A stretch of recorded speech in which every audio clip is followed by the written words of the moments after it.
হিলিতে নির্বাচনী প্রচারণা শুরু করেছেন বিএনপির স্থায়ী কমিটির সদস্য ও দিনাজপুর ৬ আসনের প্রার্থী এজেড জাহিদ হোসেন। সেখানে আছেন সোহেল রানা। চলে যাচ্ছি তার কাছে। সোহেল, নির্বাচনী প্রচারণা কেমন দেখছেন সেখানে জানাবেন।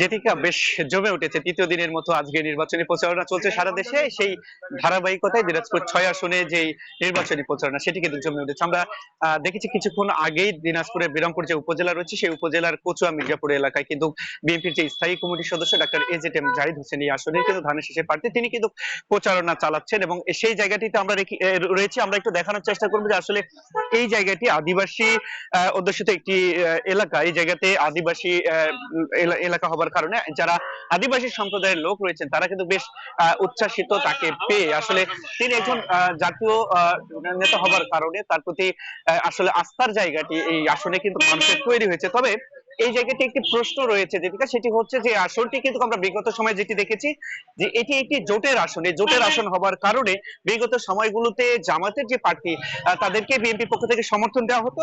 এখন সেই প্রেক্ষাপটটি চেঞ্জ, এবারে কিন্তু প্রেক্ষাপট পুরোটাই ভিন্ন। এখানে কিন্তু জামাতের একজন প্রার্থী রয়েছেন যিনি আনোয়ারুল ইসলাম, তিনি কিন্তু দাঁড়িপাল্লায় নির্বাচন করছেন।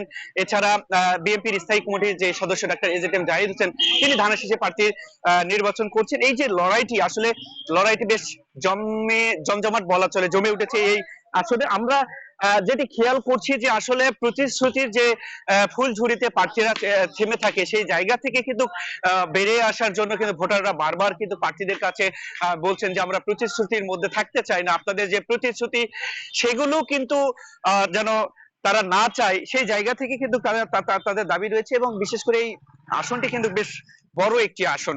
জিতিকা।